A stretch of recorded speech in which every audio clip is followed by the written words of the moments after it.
Hello, my soil fam. This is Kay of Kayreneesgarden, and we are out here in the garden. So I wanted to bring you out here and share with you what I have going on and what I am trying to do. So this is like the perfect time to revamp your garden. You know, when things calm down, like you get out of those summer months and you're going into fall, possibly spring, depending on what your plans are for your gardening. Of course, I plant all year round, and so I typically will have stuff. Plant stuff in the fall as well. However, I still have a lot of things from the spring and summer, and so I'm clearing stuff out little by little. And so here we are. We're going to take a trip around. I was trying to see what was going on with these chickens. I was wondering why they were still in the house, and it's almost 12 o'clock. I'm like, did something happen? And then um, I was thinking, like, man, hope nothing happened to any of them. And they come out just cruising on out like nothing's going on. So I guess they were just in there relaxing. I don't know.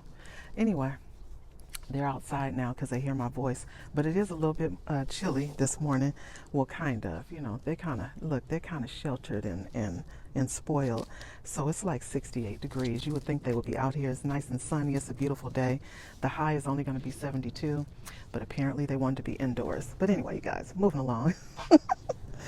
So I shared in the last video that we had trimmed that big tree down back there. So both those trees, it's actually two trees, so there's a space right there in the middle. So I'm gonna start working on that. Oh, sorry, I'm bouncing you guys around. I'm gonna start working on that this weekend so I can get it prepared for one of my trees. I'm not quite sure what I'm gonna plant there, but remember my rose bushes back here. So both the rose bushes came out. I was not tied to those rose bushes. I love roses. I did keep my mini petite roses, and I kept the one rose that I have in this container here.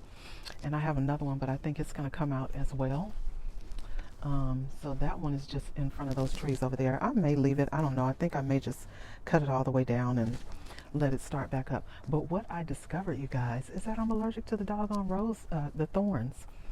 So I got stuck by a thorn, and it caused like a rash on my hand. And although the cream that I got from the doctor cleared it up in a couple of days, so it was like whatever. But I don't need that in my life because you guys know I love being out in the garden, and sometimes I do not have on gloves. I don't. And so even if you have on gloves, those thorns can come right on through those gloves. So I said, you know what? Let me pull these rose bushes out before I cause a serious problem. So anyway, those rose bushes came out. And then on the other hand, I wanted to get my fruit trees in there as well because I cannot eat roses. So I need something there I can eat.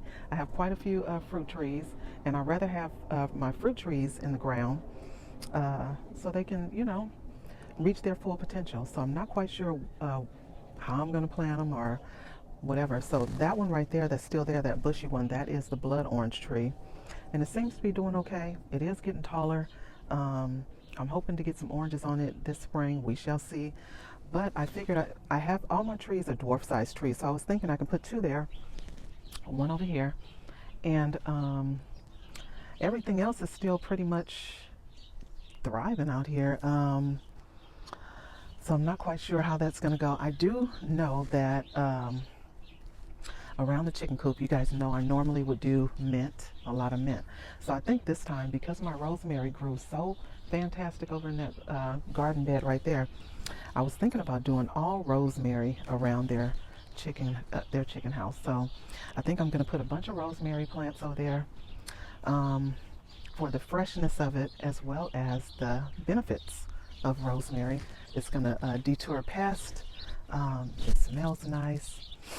To me, it smells nice. Maybe not to the critters, but to me, it smells fantastic. These trees are getting so flippin' tall.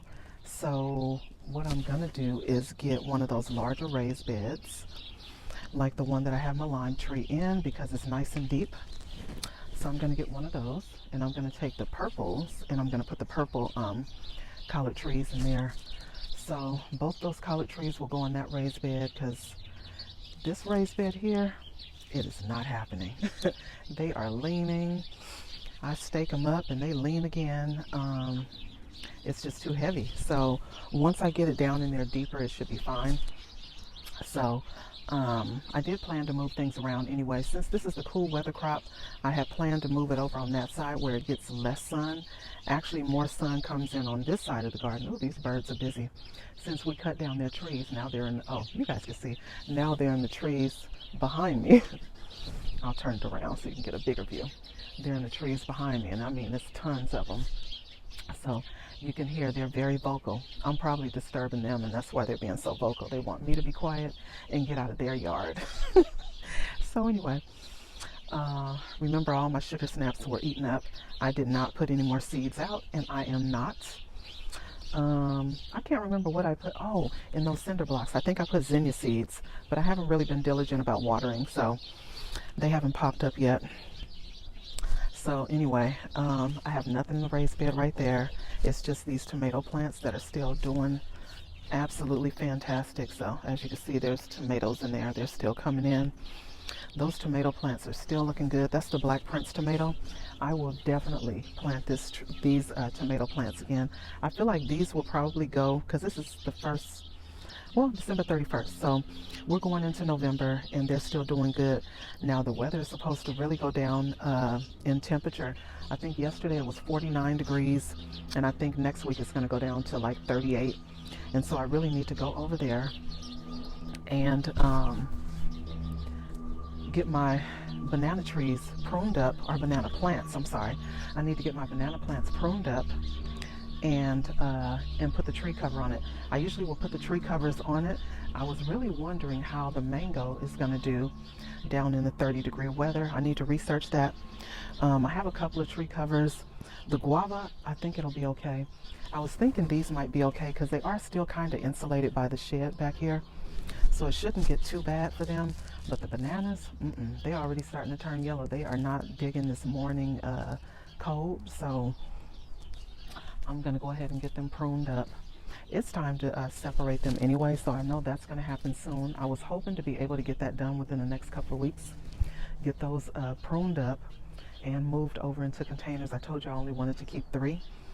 But then I was thinking, I might want to put those banana trees back here just for a little tropical feel, and because I know they're going to get tall and it's going to provide some privacy around here. So anyway, those are just some of the things that I'm working on out here. These are still putting out great tomatoes. You see that? So it's still putting out tomatoes. That's the super bush. And here's another super bush that's still putting out a couple of tomatoes, one on that side and one over on this side. Remember the ginger, I pulled it out. So it is in one of those herb dryers, the hanging herb dryer, so I have it in there. This weekend I'm probably gonna go ahead and empty out this container. That was sweet potatoes, and I've really been neglecting those sweet potatoes, y'all, so I'm hoping that there's some sweet potatoes in there. Knowing me, they probably started rooting and started potatoes all over again for as long as they've been in there. But anyway, the collard trees are doing really good. I've been harvesting a lot off. You guys saw the video of my grand iguana. I had to come outside and harvest some collard greens for it so that my granddaughter would be able to feed her baby so that he can get the calcium that he needs. I need to come out here and prune up this African blue. And I mean, I chop these plants a lot because I make tea, big batches of tea every week. And so, but I need to come out and prune that one up, prune that one up. I did prune up my lavender, as you can see. I hope you can see, the sun is beaming over here. But I pruned that all the way down. Let me move back. I pruned it all the way down. So it looks kind of ugly right now, but it'll be right back. That's my lavender bush. That thing gets really big and bushy and beautiful. So this was my lavender harvest, and I got quite a bit, so I'm going to take this in, wash it up, let it dry a bit. I'm going to use it in my chicken house for the calming effect and the fragrance. The pineapple sage, I'm going to prune that all the way down, and I think those containers are going to get moved. My video cut off, y'all. They look so pretty when they bloom, and so I kind of want to keep the little blooms for right now, but eventually they're going to get pruned all the way down, and those containers are going to be moved because it just blocks so much everything. Although I love it, but it just blocks a lot of light. Like when I have plants in this little raised bed here, it blocks a lot of light. This bed right here, I think I'm going to put all garlic. So all the garlic is going to go in there. I still have leeks in this one. The cinder blocks behind it, I have some leeks over there. And so yeah, these are just some of the things that I'm working on out here in the garden. My Tai Long over there, eggplant is doing really good. The Black Beauty, it looks like it's putting on flowers but not really doing anything much. I know that the eggplants, they love the fall and spring weather, so I'm sure it'll pick up and start doing something. But I'm still getting cucumbers. So still cucumbers. The plant looks really bad though, so most likely after I get those cucumbers off, I'm going to pull it. I still saw a couple of little small ones unless something ate them. It was a couple of little small ones on there as well, but I really need to clean up this bed, you guys. I have carrots down there. So there's carrots over there, oregano. The carrots, I'm going to leave them in there as long as I possibly can, because I know the carrots will be better off. They're going to, they have time to grow.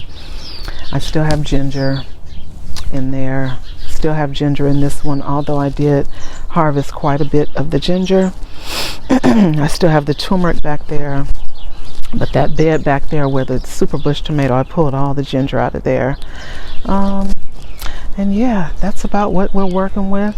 And like I said, I was going to try and put rosemary all around the chicken coop just for the smell of the rosemary and the benefits that it provides. And I know they'll love it. They'll get to chew on it because it'll be coming through the fence. So anyway, I got to get in here and clean their house because I didn't get a chance to do it this morning. I clean their house every morning. Last night I actually came out here, although they're not laying right now because they think they deserve a break. So they are on their break. They're actually molting right now, and when they're molting they don't lay, and so their bodies have to focus on growing new feathers and stuff so they can get ready for the winter and that super cold weather, or what we consider to be cold here in California. So I call it California cold. So anyway, you guys, that's what's going on out here in the garden. So I appreciate you guys watching. I have to get back in there, get to work. Oh, and I forgot to share with you guys my plumeria, you guys. So this is my plumeria. Now the funny thing is I had this planted in this container for a while now. This was gifted to me by a good friend, and it was in like these little containers, and I was really neglecting it for a while. But it would still come back even in this little container. So anyway, I decided to go ahead and take it out of that little container, put it in this big container here, and look how pretty it's looking. So by the spring, I know it's going to be nice and beautiful. This thing is, I think this bush is going to come out. That's the rose bush. So that one's going to come out. My mini petites, I'm definitely going to keep those. The mini petite roses are in the front, and I have one over there in the pot. But I'm just going to be mindful about touching them and not getting stuck by the thorns, you guys. I did get some of my comfrey all pruned up so I can make fertilizer with it. So these I got pruned up. And then I have one that's that's planted with my lime tree. I pruned that one up as well. So here's my bucket here. Have my chopped comfrey in here with some water. So just gonna let that break down. It takes about 3 weeks, a month to break down where I can use it as fertilizer. It says longer, but usually I leave it in there about 3 weeks to a month. Since it cooled down, it might actually take a little bit longer, but got it in there. Oh, you know what? I forgot about these trees as well. I need to put tree covers on these. These are the moringa. They don't like that super cold either. So I'll probably have to order a couple more. And you see how tall this one is getting. I'll have to order a couple more and cover those as well. You see that basil that's been growing with the moringa? That's been in there since I purchased it. It was actually, I guess they dropped a seed when they planted the moringa, And I don't know which one this is. I think it's Thai basil, but it's been doing really good. It's still doing just fine, no pest damage, no nothing. So anyway, I also have to clean up my aloe plants. You see how my aloe babies are looking? They still look pretty healthy. A couple of the leaves have to be cut off. You see that? How some of the leaves started dying off. But aloe is so self-sufficient. Like, you really don't have to do much to aloe. So I have these two big ones over here. They're in containers. They probably could be up potted, but I don't want to because I don't want them to get too big for me to handle. So I have two right there. I have this one right here. This one is in a 7-gallon container. It's just that container is inside of this pot. But I think what I'm gonna do, I'm gonna prune it up, of course. I need to water it with and put some molasses in there because you see how some of the leaves started turning like pinkett. So yeah, so I'm gonna put some molasses in the water and water those. That's gonna give it a nice little boost. But I'm still gonna prune it up anyway. And then I have a couple more little baby ones. So like these have little babes that are inside of this container. You see the little babes? So there are more, and I could go ahead and pull these out, and I think I will. You see how they're stuck on the side of this container? So I need to go ahead and get those out and pot those up as well. But I'm gonna have so many aloe plants, I need to start giving them away. So yeah, it's a babe over here. You see how big that one is getting? So I need to take that one out. I'll probably do it this weekend. So I have to up pot them, and then I'll show you the last few. So these are the ones that I up potted last year. And then my little seedlings. Look at my sorrel, you guys. My sorrel has really picked up.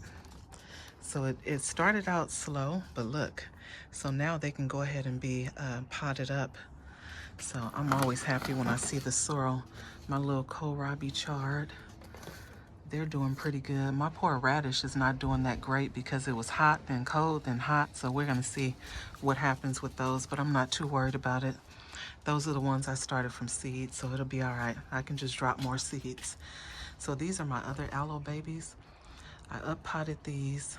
And so I cleaned up the pots a little bit last night because it was a lot going on. So they just need a little water. You see how these are looking a little pinky too. Put a little molasses water, it'll turn them right back green. You can use brown sugar as well. So sometimes I will use brown sugar and water, or white sugar, whichever. It just gives them a boost. So they're looking good, they just need some water. But anyway, you guys, that is it for the aloe. Oh, and I still need to prune this up. You see how much this has grown? That is the Cuban oregano. That is bananas. You see how quickly that thing grew all over the place? It has taken over this whole bed, so I'm gonna get that pruned up. I may get that pruned up this evening, we'll see. You see it's getting windy out here. And so, yeah. And the crazy thing is this blueberry bush here, I can't remember the variety, but you see how certain things are starting to bloom? That's how you know this climate change is real. Do you guys see that? So it's getting ready to start putting out more blueberries. That is crazy. I mean, all kinds of buds are coming on this. I know the buds are going to start coming back on this blueberry bush in December, but this one is already budding up. And the pink lemonade blueberry is doing the same. So I'm not mad at it, but I'm just like, my goodness. So yeah, so I'm gonna go ahead and fertilize these and prune them up a bit, like all of the dead branches that are on these. I'm gonna go ahead and cut all that stuff off so the energy can just focus on getting new foliage in and producing blueberries. So anyway, I'm gonna go ahead and get back to work. I appreciate you guys being here and hanging out with me. Thank you so very much. Make sure to like, share, comment, subscribe to the channel if you have not already. Hit the notification bell so that you know when new content has been uploaded. And I will see you guys next time in the garden. Bye everyone.